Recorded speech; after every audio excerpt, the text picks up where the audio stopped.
बंधु माने एही वर्ष 2026 रे बदली जीव एही 5 गोटी राशिंकर भाग्य मिलिबो प्रभु शनि देवंकर कृपा। एहा सहित देवगुरु बृहस्पतिंकर कृपा मध्य एमानंको उपरे रहिबो। एमानंकु निज जीवन रे अनेक सफलता मिलिबाकु जाउछि। एही वर्ष 2026 रे एमानंकु अनेक सफलता मिलिबाकु जाउछि। जदि चाकरी नाही चाकरी प्राप्ति हेबो। जदि आपणकर विवाह होई पारु नथिला तो आपणकर विवाह जोग खोली जिवो। जमी और घर किनिबार स्वप्न थिले ताहा मध्य पूर्ण हेबो। वर्ष 2026 रे एही 5 गोटी राशि हेबाकु जाउछंती भाग्यशाली। एमानंको उपरे हाथी ढालिबो सुनार कळस। तेबे बंधु माने एही 5 गोटी राशि मानंको मध्यरे हुएत आपणଙ୍କ राशि मध्य थाई पारे। बंधु माने नवग्रहଙ୍କ मध्यरे शनिदेव एवं देवगुरु बृहस्पति को सबुठारु खास बोली माना जाय थाए। एमानंकर कृपा जो राशि मानक उपरे रही थाए सेमाने हठात रंकरु राजा मध्य बनि जाय थांती एवं एही ग्रह जो राशि मानक उपरे रुष्ट होई थांती सेमाने राजारु रंक मध्य बनि जाय थांती। तो ही वर्ष 2026 रे शनिदेव एवं देवगुरु बृहस्पतिंकर स्थिति एपरि बनिबाकु जाउअछि कि 12 गोटी राशि मध्यरु 5 गोटी राशि एपरि अछंती जो मानकर भाग्य एही वर्ष 2026 रे संपूर्ण भाबरे बदलिबाकु जाउछि। एमानंकु प्रत्येक क्षेत्र रे सफलता प्राप्ति हेबो। एमानंकर जहा भी किछि आर्थिक समस्या रहितिला से सब दूर होई जिवो। समस्त ऋण करजरु एमानंकु मुक्ति मिलिबो। एमानंकु संतान सुख प्राप्ति हेबा सहित विद्यार्थी मानंकु बड़ सफलता मध्य प्राप्ति हेबो। क्यारियर क्षेत्र रे आपनंकु यथेष्ट उन्नति प्राप्ति हेबो। चाकरी क्षेत्र रे प्रमोशन रो जोग बनिबो। आपनंकु नूतन चाकरी प्राप्ति हेबो। समस्त स्वास्थ्यगत समस्यारु आपनंकु मुक्ति मिल जिवो। एहा सहित आपनंकु आपनंक प्रेम जीवन रे मध्य सफलता प्राप्ति हेबो। विवाहर जोग बनिबो। 2026 मसिया रे भाग्य एमानंकर साथ देबो। एही नूतन वर्ष 2026 रे एमानंकु नूतन जमी प्रॉपर्टी नूतन जान वाहन मध्य क्रय करि पारंती। तो बंधु माने विलंब न करी आसंतु जानिबा केउ माने हेउछंती सेही 5 गोटी राशि जो मानंको उपरे एही वर्ष 2026 रे हाथी ढालिबो सुना कळस। जो मानंको उपरे शनिदेव एवं देवगुरु बृहस्पतिंकर कृपा। तेबे बंधु माने वीडियोटी रे आगो को बढ़िबा पूर्वरु आपण माने वीडियोटी को लाइक करी चैनल टी को सब्सक्राइब करी दियंतु एवं कमेंट बॉक्स रे भक्ति एवं श्रद्धार सहित जय श्री जगन्नाथ जय मां लक्ष्मी निश्चय लिखंतु। तो बंधु माने आसंतु आरंभ करिबा आजिरो एही कार्यक्रम को जहां आपणकर जन्म राशि चंद्र राशि उपरे आधारित अटे। तेबे बंधु माने 12टी राशि मध्यरु प्रथम भाग्यशाली राशि हेउची तुला राशि। तुला राशिर व्यक्ति विशेष मानक उपरे प्रभु शनिदेव एवं देवगुरु बृहस्पतिंकर कृपा वर्षा हेबाकु जाउछि। शनिदेव हेउछंती तुला राशि पई सबुठारु अधिक जोगकारक ग्रह। एही वर्ष 2026 रे तुला राशिर षष्ठ भावरे शनिदेव मार्की होई गोचर करिवे। समस्त प्रकारर ऋण करज एवं शत्रु मानक ठारु मुक्ति मिलिबो। नूतन चाकरी मिलिबार संभावना बनिबो। जदि आपण चाकरी करूछंती तो चाकरी क्षेत्र रे आपणकर प्रमोशन हेबो। आपणकु नूतन चाकरी प्राप्ति हेबो। बृहस्पति आपणकर भाग्य स्थान रे रहिबे जहा फल रे प्रत्येक क्षेत्र रे आपणकु आपणक भाग्यर साथ मिलिबो। एही वर्ष 2026 रे आपण किछि नूतन जमी भूमि जानवाहन प्रॉपर्टी इत्यादि किनि पारंती किबा आपण आपणकर गृह को कोनोसी मेसिन जातीय जिनिस किनिकी आनी पारंती। आपण कोनोसी धार्मिक स्थान किबा दूर स्थान को यात्रा करि पारंती। व्यापार वाणिज्य करुथिबा व्यक्ति माने निजर व्यापार वाणिज्य क्षेत्र रे बहुत अधिक उन्नति एवं प्रगति करिवे। आपणकर वैवाहिक दाम्पत्य जीवन मध्य सुखमय व्यतीत हेबो। शनि आपणकर षष्ठ भावरे गोचर करुथिबारु प्रेम जीवन रे आपणको सफलता प्राप्ति हेबो। जदि आपणकर विवाह होई नाही तो एही वर्ष आपणकर विवाह मध्य होई जिवो। आपणकर प्रेम विवाहर रूप नै पारे। आपणकर गृह को विवाह प्रस्ताव मान आसी पारे। ପୂର୍ବରୁ ଲାଗି ରହିଥିବା ସ୍ୱାସ୍ଥ୍ୟଗତ ସମସ୍ୟାରୁ ଆପଣଙ୍କୁ ମୁକ୍ତି ମିଳିବ। ଶିକ୍ଷା କ୍ଷେତ୍ରରେ ଆପଣଙ୍କୁ ଉଚ୍ଚ କୋଟିର ସଫଳତା ପ୍ରାପ୍ତି ହେବ। ମନପସନ୍ଦର କଲେଜରେ ଆପଣ ଆଡମିସନ ନେଇପାରନ୍ତି। ସମସ୍ତ ପ୍ରକାରର ପରୀକ୍ଷାରେ କମ୍ପିଟିଟିଭ ଏକ୍ଜାମରେ ଆପଣଙ୍କୁ ସଫଳତା ପ୍ରାପ୍ତି ହେବ। ଯଦି ଆପଣ ଅନଲାଇନରେ କାମ କରୁଛନ୍ତି, ଡିଜିଟାଲ ମାର୍କେଟିଂ କରୁଛନ୍ତି, ब्यूटी पार्लर रे अछंती, ऑनलाइन काम करूछंती, तो ए सब क्षेत्र रे थिबा व्यक्ति विशेष माननकु बड़ सफलता प्राप्ति हेबा। शनि देवंकर कृपारु एही वर्ष 2026 रे आपण नुआ गाड़ी किंबा नुआ संपत्ति किछि किनि पारंती। आपण कोनोसी इलेक्ट्रॉनिक जिनिस मध्य किनि पारंती। गुरुंकर कृपा आपणको ऊपर रहिबो। विद्यार्थी माने निजर शिक्षा क्षेत्र रे बहुत अधिक उन्नति एवं प्रगति करिवे। एही वर्ष 2026 रे आपणकर सुख समृद्धि मध्य वृद्धि पाइब। आपणको मान सम्मान प्राप्ति हेबो। समाज रे आपणकर लोकप्रियता बढ़िब। द्वितीय भाग्यशाली राशिटी हेउची कुंभ राशि।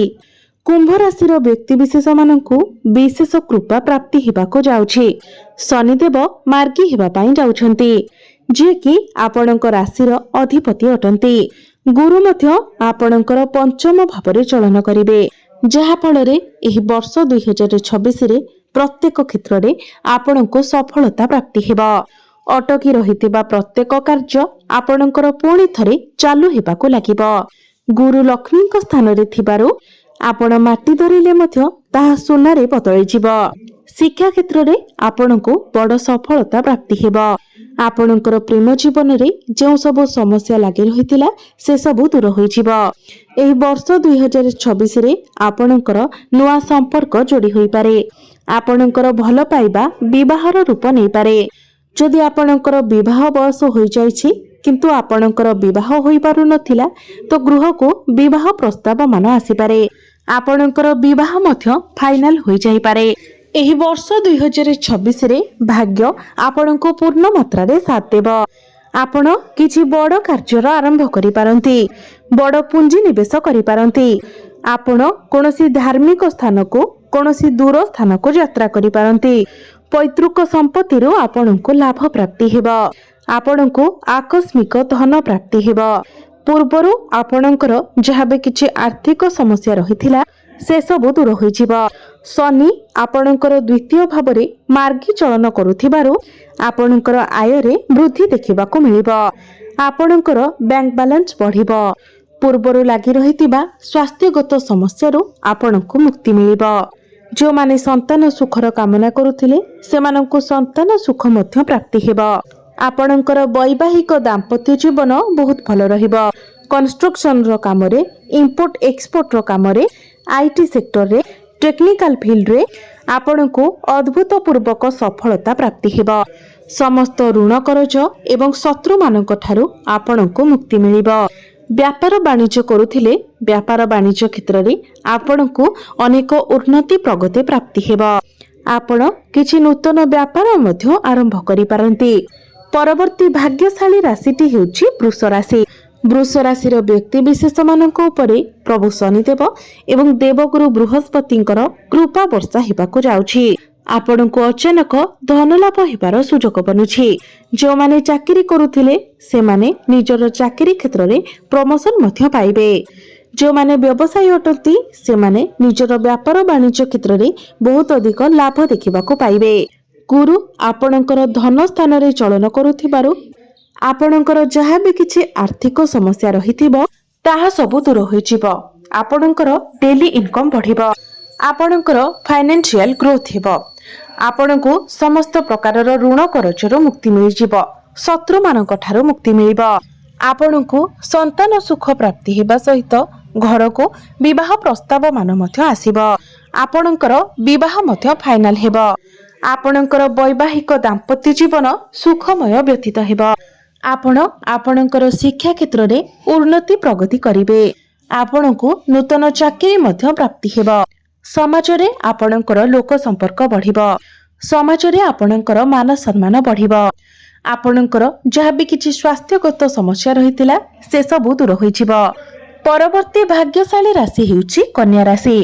वर्ष 2026 रो आरंभ रु ही आपणकर भाग्य बदलिबाकु जाउछि। ଆପଣଙ୍କ ଜୀବନରେ ଏକ ବହୁତ ବଡ଼ ପରିବର୍ତ୍ତନ ହେବାକୁ ଯାଉଛି। ଗୁରୁ ଆପଣଙ୍କର ଲାଭ ସ୍ଥାନରେ ଚଳନ କରିବେ, ଯାହା ଫଳରେ ଆପଣଙ୍କୁ ପ୍ରତ୍ୟେକ କ୍ଷେତ୍ରରେ ଲାଭ ହିଁ ଲାଭ ପ୍ରାପ୍ତି ହେବ। ଆପଣଙ୍କୁ ଆକସ୍ମିକ ଧନ ପ୍ରାପ୍ତି ହେବ। ଧନ ଅର୍ଜନ କରିବା ପାଇଁ ନୂଆ ନୂଆ ରାସ୍ତା ଆପଣଙ୍କୁ ମିଳିଯିବ। ନୂତନ ଚାକିରି ମିଳିବାର ସମ୍ଭାବନା ବନିବ। ଚାକିରି କ୍ଷେତ୍ରରେ ଆପଣଙ୍କର ପ୍ରମୋସନ ହୋଇଯିବ।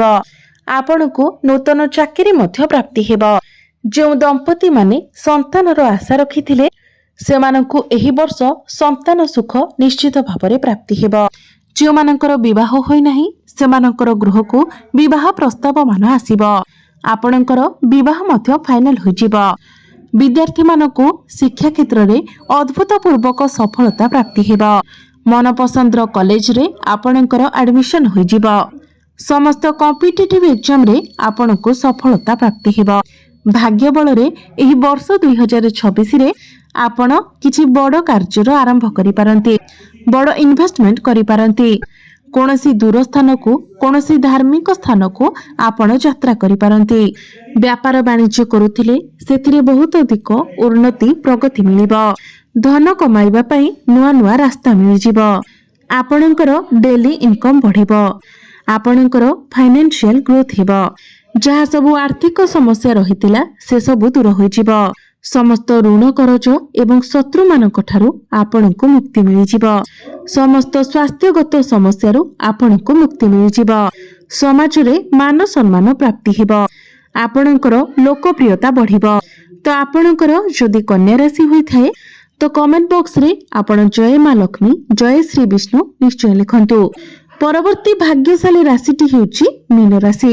ବର୍ଷ ଆରମ୍ଭରୁ ହିଁ ଆପଣଙ୍କ ଜୀବନରେ ଏକ ବଡ଼ ପରିବର୍ତ୍ତନ ଆସିବ। ଆପଣଙ୍କ ଉପରେ ଦେବଗୁରୁ ବୃହସ୍ପତି ଏବଂ ଶନି ଦେବଙ୍କର କୃପା ବର୍ଷା ହେବାକୁ ଯାଉଛି। ଆପଣ ଯଦି କାହାଠାରୁ କିଛି ଟଙ୍କା ଉଧାର ନେଇଥିଲେ ତ ସେହି ଋଣ କରଜକୁ ଏହି ବର୍ଷ ଆପଣ ନିଶ୍ଚିତ ଭାବରେ ଶୁଝିଦେବେ। ଆପଣଙ୍କର ମନ ପ୍ରସନ୍ନ ରହିବ। ଅଧିକ ଧନ ଲାଭ ହେବାର ମଧ୍ୟ ସୁଯୋଗ ଆପଣଙ୍କୁ ମିଳିବ। ପ୍ରତ୍ୟେକ କ୍ଷେତ୍ରରେ ଆପଣ ସଫଳ ହେବେ। ଯେଉଁମାନେ ବ୍ୟାପାର ବାଣିଜ୍ୟ କରୁଛନ୍ତି ବ୍ୟାପାର ବାଣିଜ୍ୟ କ୍ଷେତ୍ରରେ ଆପଣଙ୍କୁ ବହୁତ ଅଧିକ ଲାଭ ପ୍ରାପ୍ତି ହେବ।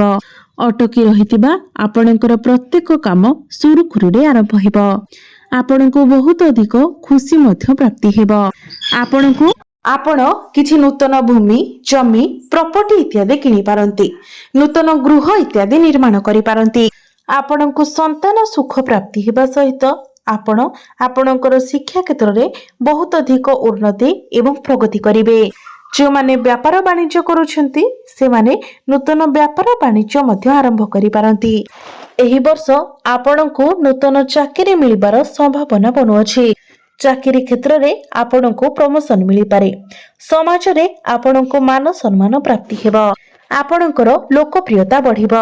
ଦୂର ସ୍ଥାନକୁ କିମ୍ବା କୌଣସି ଧାର୍ମିକ ସ୍ଥାନକୁ ଆପଣ ଯାତ୍ରା କରିପାରନ୍ତି।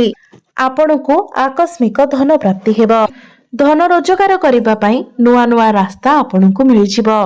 ତ ବନ୍ଧୁମାନେ, ଏହି ରାଶିମାନଙ୍କ ମଧ୍ୟରେ ଯଦି ଆପଣଙ୍କ ରାଶି ରହିଥାଏ ତ ଭକ୍ତି ଏବଂ ଶ୍ରଦ୍ଧାର ସହିତ କମେଣ୍ଟ ବକ୍ସରେ ଜୟ ଶ୍ରୀ ଜଗନ୍ନାଥ, ଜୟ ମା ଲକ୍ଷ୍ମୀ ନିଶ୍ଚୟ ଲେଖନ୍ତୁ। ତ ବନ୍ଧୁମାନେ, ଆପଣଙ୍କର ଜୀବନ ମଙ୍ଗଳମୟ ହେଉ, ଏହା ହିଁ ଈଶ୍ୱରଙ୍କ ନିକଟରେ ମୋର ପ୍ରାର୍ଥନା। ଧନ୍ୟବାଦ।